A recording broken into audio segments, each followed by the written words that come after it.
ಆತ್ಮೀಯ H16 news ಅರ್ಥಾತ್ ಹೇ ಸೀತಾರಾಮಗೆ ಸ್ವಾಗತ. ನಾನು ನಿಮ್ಮವ MI ಅಥವಾ ಮಲ್ಲಪ್ಪ ಜೋತಾವಾರ್. ಆದ್ಮೇಲೆ ಈಗ ತಾವು ದಿನ ಸುದ್ದಿಗಳನ್ನ ಅದರ ಜೊತೆಗೆ ವಿಶೇಷತೆಗಳನ್ನ ನೋಡ್ತಾ ಹೋಗಿ ವಿಶೇಷ ಈ ಮೊದಲನೇ ಸುದ್ದಿಯನ್ನು ನೋಡಿ.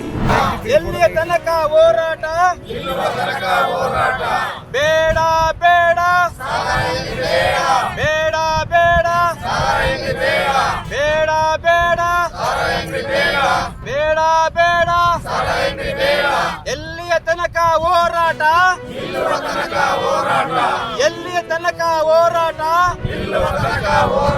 ಲೇಸನ್ ಕೊಟ್ಟಂತ ಅಧಿಕಾರಿಗೆ ಲೇಸನ್ ಕೊಟ್ಟಂತ ಅಧಿಕಾರಿಗೆ ವೈನ್ಸ್ ಮಾಲೀಕನಿಗೆ ವೈನ್ಸ್ ಮಾಲೀಕನಿಗೆ ಬೇಕೇ ಬೇಕು ಬೇಕೇ ಬೇಕು ಬೇಕೇ ಬೇಕು ಎಲ್ಲಿಯ ತನಕ ಹೋರಾಟ ಎಲ್ಲಿಯ ತನಕ ಹೋರಾಟ ಎಲ್ಲಿಯ ತನಕ ಹೋರಾಟ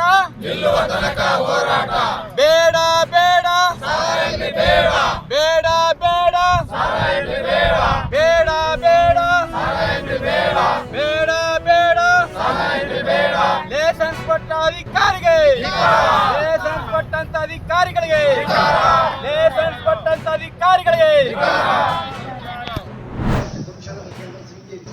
ಜಂಟಿಯಾಗಿ ಅತಿವೃಷ್ಟಿಯಿಂದಾಗಿ ಹಾಳಾದ ನಮ್ಮ ಶೃಂಗೇರಿ ತಾಲೂಕಿಗೆ ಭೇಟಿ ನೀಡಿ ಅಡಿಕೆ ಬೆಳೆಯುವ ಸುಮಾರು 45%ರಿಂದ 55%ರಷ್ಟು, ಕಾಳುಮೆಣಸು 30-40%ರಷ್ಟು, ಜಾಯಿಕಾಯಿ 10-15%, ಕಾಫಿ ಬೆಳೆ 30-35% ಹಾನಿಯಾಗಿರುವುದು ಕಂಡು ಬಂದಿರುತ್ತದೆ ಎಂದು ವರದಿಯನ್ನು ನೀಡಿರುತ್ತಾರೆ.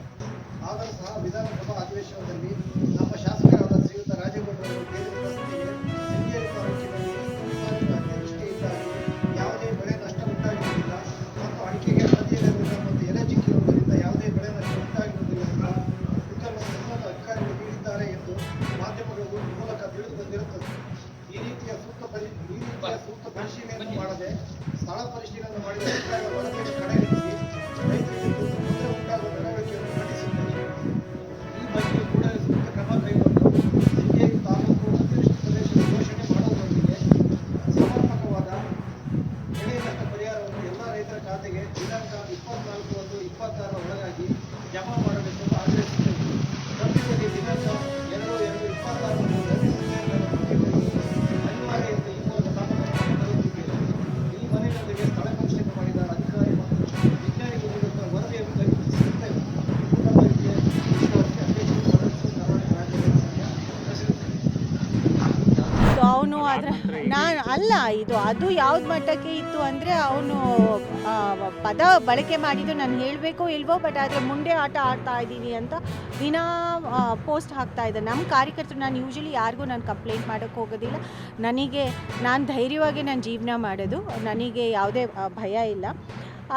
ಆದರೆ ಅದಕ್ಕೋಸ್ಕರ ನಮ್ಮ ಕಾರ್ಯಕರ್ತರೇ ಒಂಥರ ಈ ಥರ ಅಸಭ್ಯ ಪದಗಳು ಉಪಯೋಗಿಸಿದಾಗ ನೀವು ಇದನ್ನು ಏನು ಹೇಳ್ದಲೇ ಹೋಗೋದು ಸರಿಯಾಗೋದಿಲ್ಲ ಅಂತ ಹೇಳಿದಾಗ ನಾನು ಕ್ರಮ ತಗೋಬೇಕಾಯಿತು. ಅವ್ರನ್ನ ಟ್ರ್ಯಾಕ್ ಮಾಡಿ ನಾವು ಅವ್ರನ್ನ ಪೊಲೀಸವರು ಅರೆಸ್ಟ್ ಮಾಡಬೇಕಾಯಿತು. ಆಮೇಲೆ ಇಲ್ಲಿ ಜಡ್ಜ್ ಮುಂದೆ ಬಂದಾಗಲೂ ನೀವೇ ನೋಡಿ ಅದರಲ್ಲಿ ಜಡ್ಜ್ ಯಾವ ರೀತಿ ಅದಕ್ಕೆ ರಿಯಾಕ್ಷನ್ ಮಾಡಿದ್ರು ಅಂತ.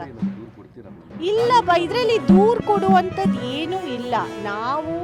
ನಾವು ಸಾರ್ವಜನಿಕ, ನಾವು ಜನಪ್ರತಿನಿಧಿಗಳ ಜವಾಬ್ದಾರಿ ಏನು ಅಂದರೆ ನಾವು ಸಾರ್ವಜನಿಕರ ಹತ್ರ ಆದಷ್ಟು ಮನದಟ್ಟ ಮಾಡ್ಕೋಬೇಕು, ಮನವರಿಕೆ ಮಾಡ್ಕೋಬೇಕು. ನಮಗೆ ವೈಯಕ್ತಿಕ ಜೀವನ ಇದ್ದ ತಕ್ಷಣವೇ ನಾವು ರಾಜಕೀಯ ಕೆಲಸ ಅಥವಾ ಸಾರ್ವಜನಿಕರಿಗೆ ಮಾಡಬೇಕಾದಂಥ ಕೆಲಸ ಮಾಡ್ತಾ ಇಲ್ಲ ಅಂದ್ಕೊಳ್ಳೋದು ತಪ್ಪು ಅಂತ ಹೇಳ್ತಾ ಇರೋದು. ಎಲ್ಲರಿಗೂ ನಮ್ಮದೇ ಆದಂಥ ಒಂದು ಸ್ವಲ್ಪ ಸಮಯ ಇದ್ದೇ ಇರುತ್ತೆ. ನಾವು ಎಕ್ಸಸೈಸ್ ಮಾಡಿದರೆ ತಪ್ಪು, ನಾವು ನಮ್ಮ ಮಕ್ಕಳ ಜೊತೆ ಬರ್ತ್ಡೇ ಸೆಲೆಬ್ರೇಷನ್ ಮಾಡಿದ್ರೆ ತಪ್ಪು, ಹಬ್ಬ ಸಂಭ್ರಮಾಚರಣೆ ಮಾಡಿದರೆ ತಪ್ಪು. ನೀವು ಯಾರಿಗೆ ವೋಟ್ ಹಾಕ್ತಾ ಇದ್ದೀರಾ? ಹಾಗಾದರೆ ಸ್ವಲ್ಪ ಯೋಚನೆ ಮಾಡಿ.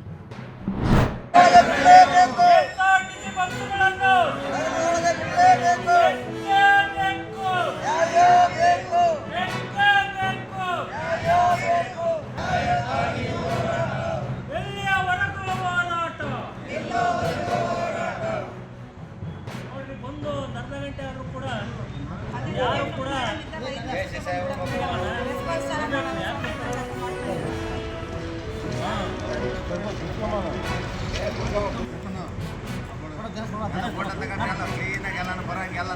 ನೀನೇ ಕೊಟ್ಬಿಡಕ್ಕಲ್ಲ ಎಲ್ಲ ಅಭಿಯಾನ ಕೊಟ್ಟು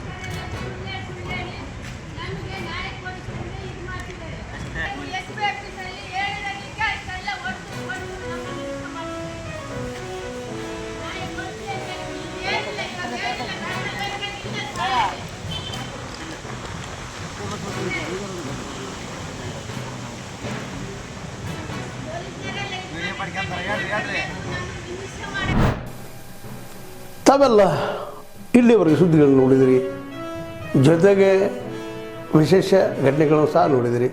ಅದು ನಿಮ್ಗೆ ಏನು ಅನ್ನಿಸ್ತು? ನಿಮಗೆ ಲೈಕ್ ಮಾಡಿರಿ, ಶೇರ್ ಮಾಡಿರಿ, ಕಾಮೆಂಟ್ ಮಾಡಿರಿ, ಜೊತೆಗೆ ಸಬ್ಸ್ಕ್ರೈಬ್ ನಿಲ್ಲಿಸ್ಬೇಡ್ರಿ. H16 ನ್ಯೂಸ್ ಅರ್ಥಾತ್ ಸೀತಾರಾಮ್ ಸತ್ಯದ ಕೈಗನ್ನಡಿ ವಂದನೆಗಳು.